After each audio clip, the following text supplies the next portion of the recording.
start. LTE, you're all using it probably right at this very moment or during your average day. Stands for long-term evolution is what the original acronym was defined as. And as a cellular standard, it was actually designed with evolution in mind. So it's got all these different milestones that making LTE more advanced. But the cell towers then need to be upgraded, and your devices need to be upgraded. They'll still interoperate, but the technology has been advancing, and in particular lately there's been a lot of advancement, and carriers like Verizon, they're now just starting to advertise their LTE advanced network. T-Mobile and AT&T and Sprint have all been doing similar things. Sprint has been calling theirs LTE Plus. They've been advertising it for about a year, and these are built on the basics of the original LTE network with new features and new technologies powering faster speeds. And so I'm going to try and explain what some of this is actually working using some basic analogies. And don't look at me. I don't know this stuff. and Cherie's going to nod her head if it makes sense, and you guys can interject if it makes sense. But all carriers, as you all know, are not created equal. They have different, think of it as real estate holdings in the sky, the spectrum that they own. And these are the channels that your phones and your hotspots are broadcasting over. You'll hear us talk about bands, like band 12, band 4, band 17. Right. And so these are all different, basically, addresses on your radio dial. If you had a big giant LTE compatible FM radio, you could tune to 700 megahertz and you'll see Verizon's channels there. And you'll tune a little bit further and you'll see where AT&T is, and you'll turn down a little bit, you'll see T-Mobile on band 12. So they all have their different chunks in the sky, but more than just their address in the bands that they're using is what's called bandwidth. This is how wide their channel is that they're broadcasting on. And the best way to think of this is like how many lanes are on a highway. So the LTE standard supports basically 1.5 lanes. This is the country dirt road stuff. 5 lanes, 10 lanes, and 20 lanes. So that'd be 20 megahertz wide channel, 10 megahertz wide channel, 5 megahertz wide channel. Just like a highway, the wider the bandwidth, the faster and more cars can go down that road. So part of why Verizon's network was so far ahead of the game out the gate is they bought, when they bought their spectrum, they got a 20 megahertz chunk that covers the entire country. Gave them a huge advantage. AT&T and the others had 10 here, 15 there, 5 there. So there wasn't the same channels all the way across the country, and in some areas they had more, some they had less. So it was a lot more hit or miss.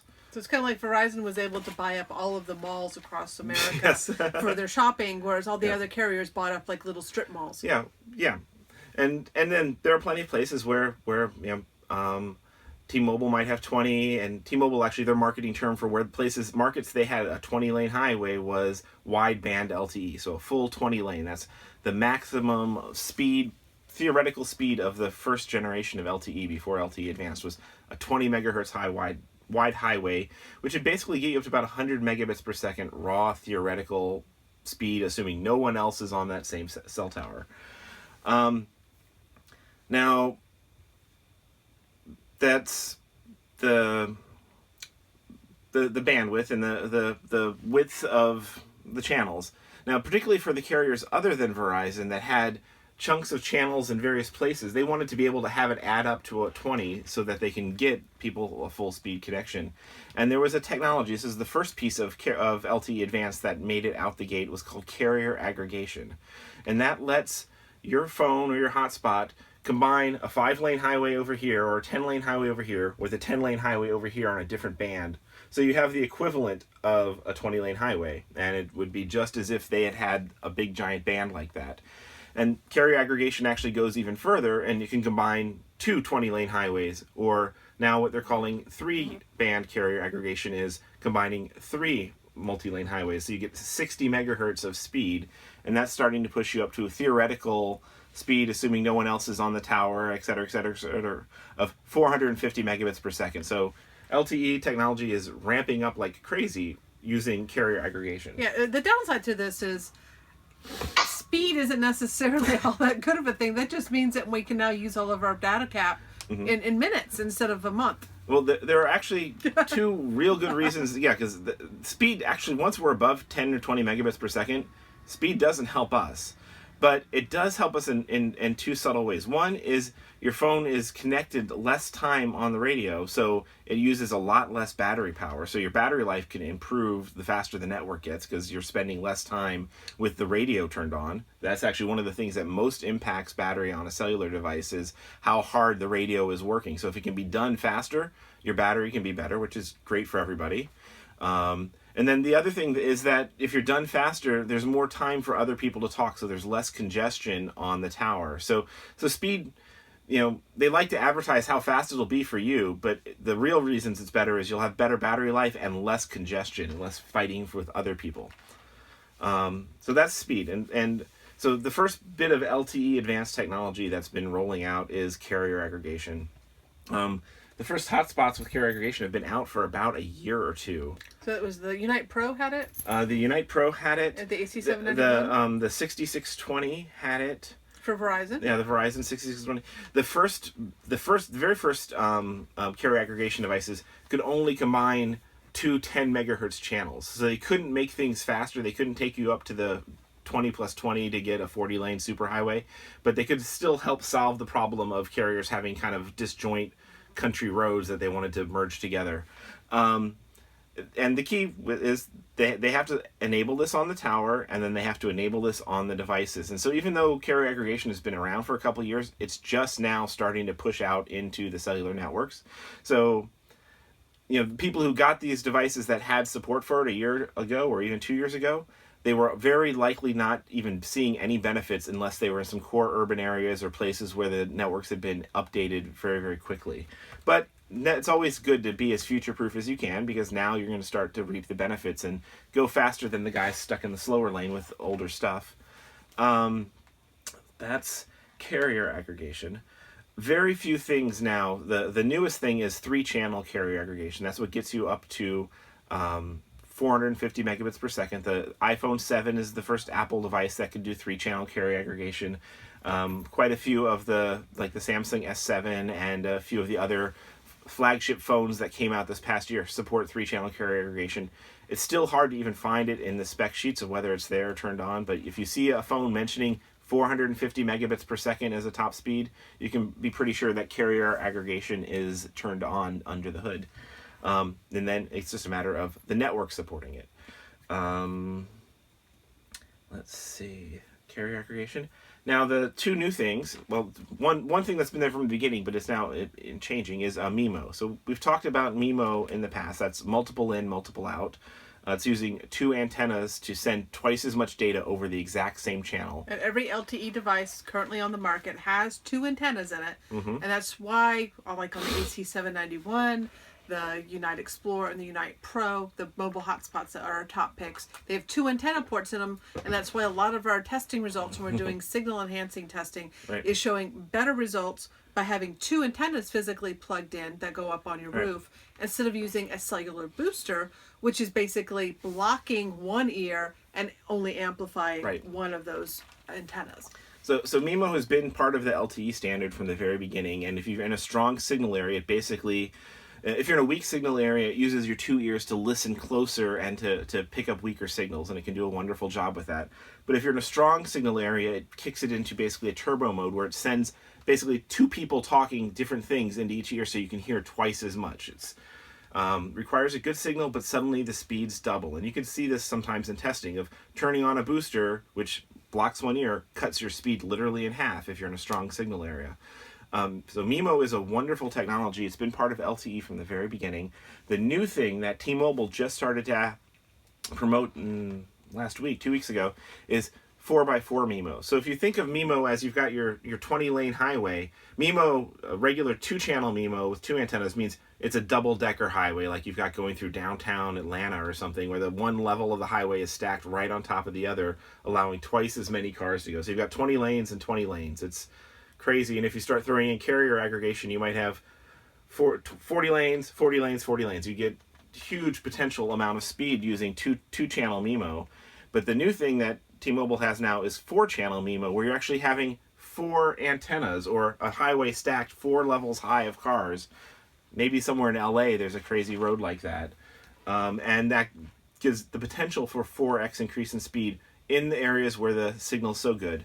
This is hard to implement in hardware, particularly in a phone, because there's not a lot of space to fit 4 separate antennas onto a phone, and it also requires 4 separate antennas for every cell on the cell tower. So the cell tower has to have a huge upgrade as well to enable this turbocharging. T-Mobile is very proud that they're being the first carrier to push this out into the world. I think at the moment the only device that actually has 4-channel MIMO support is the Samsung S7. This will be something that will roll out to more and more devices in the future. Not something to get too worried about not having yet, because again, it requires the networks to be spread out and to propagate, and it will mostly just help other people get off the towers faster. So that's one of the new changes in LTE Advanced, is the 4-channel MIMO. The other thing, LTE Advanced, we talked about carrier aggregation now going to 3 bands. And then the other new thing that T-Mobile is starting to talk about, so now you might hear and wonder and be confused, is called QAM. That's quadrature amplitude modulation. You remembered that? Yes. Oh yeah. Yes. So the simple way to think of QAM is this: how the data is encoded onto the highway. I think of it as how many passengers fit in the cars on the highway. So in a weak signal area, you've got basically the signal is either on or off. You got a 2-passenger car, just two bits going down the highway, and that is great. That doesn't, even if it's a dirt bumpy road, a little Miata or a 2-person Jeep. Car. The signal's weak if things are driving as a 2 QAM. Then the next tier up is 4 QAM, and then which is 4 passengers. And then the next one is actually what would be called QAM 64. It's actually 6 passengers, but the 6 passengers, depending on who's in what seats, you have 64 different combinations. So it's you're basically counting in binary. So QAM 64 is what all LTE devices can speak. That's basically 6 passenger vehicles driving down the road. Fabulous, wonderful. It allows 64 different signals to be sent, 64 different configurations of cars to go down the road. What's new from T-Mobile is they're saying they're the first carrier to roll out QAM 256, which is 8 bits or an 8-passenger van. So you've got 33% more capacity than a 6-person van. You got an 8-person van. So just all other things being equal, you can go 33% faster than everybody else. But it requires a very clean signal. So QAM 256 is going to speed things up a lot as more and more devices support it, primarily in indoor cell sites and stuff, and like in malls and buildings and stadiums where there's not a lot of long distances and long interference. So it's not a huge thing for RVers, but again, if you want to be as future-proof as you can, the latest buzzword technology on LTE is 4x4 MIMO, QAM 256, and then 3-channel carrier aggregation. But we're not yet seeing a lot of devices support this. Oh yeah, very, very brand new. So thinking forward on how we RVers need to start thinking about how we select our equipment going forward, it is going to take a while for the carriers to catch up and actually get all this deployed out to a point in which it's usable. Mm-hmm. And then all the manufacturers of the equipment that we use have to start recreating all of their equipment to utilize it. There is a track record for Verizon launching a new mobile hotspot about every year. So that should be soon. They came out with the AC791L, which is our current top pick, about a year ago. They came out with the 6620 about 2 years ago. So we are expecting, in fact, I'm checking Verizon's site almost daily to see if anything shows up, a new hotspot from them to come out here any week now. And the next one from Verizon would probably be a 3-channel carrier aggregation device. And for RVers, the QAM 256 and the 4x4 MIMO, those are nice, but they're not really going to impact you much. The 2 and 3-channel carrier aggregation, as the towers start to support this, can actually have a huge benefit for RVers, because a lot of times the multiple bands on the tower, so say in the case of Verizon, they've got their band 13, which is in the 700 megahertz range, and then they've got that goes very far and penetrates through buildings and walls and is their long range stuff. And then they've got band 4, which is a faster band. They've got more bandwidth there, and that's in 1700 megahertz. It doesn't go through walls nearly as well. If you've got an older LTE device that doesn't support carrier aggregation, you're just going to pick one or the other, and a lot of times people get frustrated because their device might lock on to band 4 and have a really horrible connection overall, when if they could force it down into the other bands, it would be a much better connection. Some hotspots let you force which band you're connecting to. But it's typically only a feature we see in some of the more higher end stuff. The higher end mobile routers, like the Cradle Points, the MoFi. So we know people who've even gone so far as getting little antenna filters and stuff, so they could try and hack their hotspot to connect to the band that's faster where they're at. Now, with carrier aggregation, once the tower is turned on to support that, you don't have to worry about which band is faster because you're connected to both of them at the same time. Your device can't make a bad choice. So you'll benefit from the faster speeds here and the longer range here. Now, only one of your device will only be uploading on one of the channels, so it'll hopefully pick the better upload channel, but at least your downloads will be spread across and will be as good as they can be, regardless of which channel is the prime in that area. And in the future, there's no devices that do this yet, but there will be upload carrier aggregation, which will let your uploads go across multiple highways as well. Okay, so that kind of wraps up what we're seeing for LTE probably in the next year is kind of the future roadmap. This stuff is now just starting to roll out. All right, but they're looking longer range, looking more in the 2 to 3, 4 year range, getting up into 2020. We're looking at LTE 5. Well, it's actually, they don't even have the friendly name for it yet. It's just 5G. So LTE has become kind of the dominant name for what 4G. All the 4G technologies have converged to.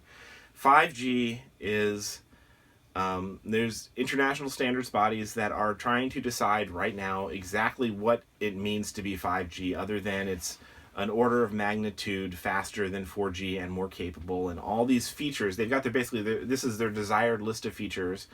All the hardware manufacturers and carriers are going and doing their tests, and they're trying to prove what works, and they're getting together. They're actually having a grand meeting in 2018 to kind of finalize the standard. But everybody, and you're starting to see news about it, is all the carriers right now are trying to say they're the first with a 5G trial, and they're the first to show this off. So they're all doing experiments. In some cases, they're going to be public experiments where I believe it's Verizon who's going to be rolling out 5G residential service in a suburb in Austin, just to show off the technology and to test it to see how it works to provide fixed wireless service to people. This will all be leased hardware and stuff because the standards aren't final. Everything's gonna have to come back, so it's not gonna be suitable for nomads. And nobody's going to install a nationwide 5G network yet. Everybody is hoping to be the first. They were the first with LTE. They were the biggest carrier in the world to deploy LTE fast in a large country with the rollout of LTE and 4G. So they're really trying to say they're going to do it again and be first, and everybody else wants to undercut them. We'll see whether they can get it out faster than 2020, but right now the general timeline for 5G technology is it starts to hit the public, hit phones, hit mobile devices in 2020. So it's not something to have, really don't be making any decisions, equipment purchases, assuming that, but do assume that in about 4 years, there's going to be a total technology refresh. And everything that is, current boosters won't do a thing with 5G. Current phones won't do a thing. The LTE network will last and stick around. The 3G networks are now being phased out. And in fact, when using the highway road analogy, in a lot of places where the carriers only had enough space to put in a 2-lane road or 3-lane road of LTE, they're now tearing down the old 3G networks next door, getting rid of 3G capacity to expand out to a 5 or 10-lane road on LTE in those areas. So in places like New York City, they're just tearing out all the 3G infrastructure and replacing it with LTE because it's faster, has more capacity, it's better all around, except for those people clinging to old 3G only phones and data cards and stuff. So 3G, time to retire any 3G only gear and look for the LTE future. But we're not quite to a point where you can consider gear that doesn't support 3G. There are like the Verizon Ellipsis, which is, I think they just came out with the 815. It used to also be the MH818. That one actually only supports LTE and no 3G. And we don't recommend that one because there is still just enough 3G left that when we're in more boony rural areas, we still need to connect to that 3G network as RVers. So we recommend skipping that one, even though that is a current modern mobile hotspot that Verizon offers. Yes. We've had some members who they went to the Verizon store and they told, oh, this is the latest one. The 815 just came out last month. The only change from the 800, which came out last year, is that it has the brand new Verizon logo on it, which came out in 2015. There's no other spec changes to it. It still doesn't support 3G, and it's LTE only, and doesn't have many of the features. Yeah, LTE only devices are great for the networks because they're cheaper to make. They don't have to pay for the software license for 3G technology. They don't have to put in the 3G antennas. It's great. They love to sell you LTE only things, but for nomads, we want the flexibility to be able to go out to Podungville, where the cell tower might not be upgraded for another 15 years. Wow. Year. Yeah, maybe. So is that, I think I've covered all the LTE technologies that have, I guess there's one more that you might start hearing about this in the next year is LTE category 0 or 1. It's basically LTE designed for super low power, slow speed devices. And it'll, some of the intentions is it can have LTE talk to your power meters and stuff like that, which no big deal. But it's actually going to be provides cell service to future watches and wearable devices. So it won't be sending lots of data. It's actually LTE being optimized the opposite direction to enable devices that have really, really long battery life with just very slow basic connections. So the LTE advanced standard was actually focused on expanding both on the faster and crazy fast and 80 lanes, 160 lanes in the sky, as well as super slow and power efficient. So you'll start seeing LTE mobile devices like that in the next year too. All right. That's all LTE advanced, all enabling all that. All right. So if you have any questions on LTE, carrier aggregation, 4x4 MIMO, QAMI things and things like that, go ahead and ask them in the chat box or raise your hand and pop on video, and Chris will be happy to answer them for you. We'll go ahead and, if we can, stick to things related to this topic first. And if there's no questions on that or we're done with that, then we'll move on to any other questions you might have about mobile internet in general. So please do go ahead and start queuing up your questions and we'll be happy to answer them. Is this the point where we sing the Jeopardy song? Questions. And also just I hope this was understandable. And B, I hope this was informative. I'd like to know how things work and all the geekiness behind the scenes. That's kind of why I got into computer science in the first place. And I enjoy trying to explain this stuff in to a wider audience. So I hope this has been fun and useful. Fun might be an overstatement. It's fun to talk about geeky LTE. All right, Richard, you touched on my question about speed. Very fast speed that isn't used very much versus very good 3 to 10 megabit per second connection. Thanks. Okay. Yeah. Yes. Cool. Mm-hmm. Yeah. So it's not all about how it benefits us, because obviously you're going to burn through data caps super quickly. Hopefully, as they have more bandwidth available to give out, we start to see a drop in price in gigabyte and more expansions and higher data caps coming out. That's my hope of what this does. Yes. Okay, the RV Geeks. Peter and John, hi guys. In your typical travels, which do you find more useful for getting online? Boosting or MIMO or both? Both, actually. For devices that have a good way to hardwire an antenna, that's a nice default. MIMO does actually perform very well, even just using 2 of the 4-inch stubby antennas connected into a hotspot or mobile router.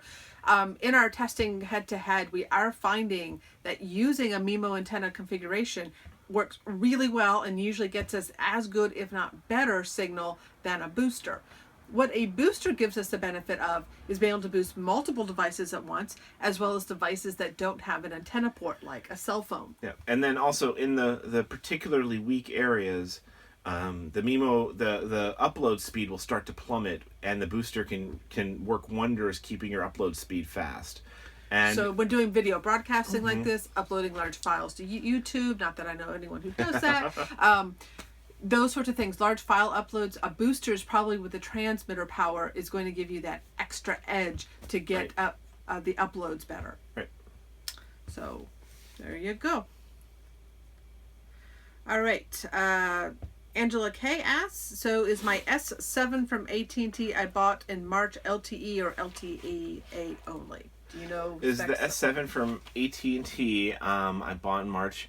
Well, so it will certainly be LTE-A. The key with LTE-A, LTE Advanced, is that it's a whole collection of technologies. Usually it's at the minimum 2-channel carrier aggregation, but whether or not it has 4x4 MIMO or 256 QAM or support for faster uploads, there's also a mode in the QAM in reverse, basically for the other direction on the highway.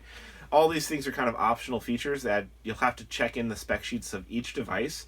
The Samsung S7 is Samsung is one of the most advanced phone manufacturers, and they make cell tower gear as well. So they always have one phone each year that is kind of their flagship that is sold to the carriers to be the platform that they test a lot of this new stuff with. And the S7 is that phone for Samsung this year. So it is, even if the features aren't turned on for you as an end user right now, behind the scenes, AT&T might be testing them, and maybe there'll be a software update later once AT&T is ready to push them out.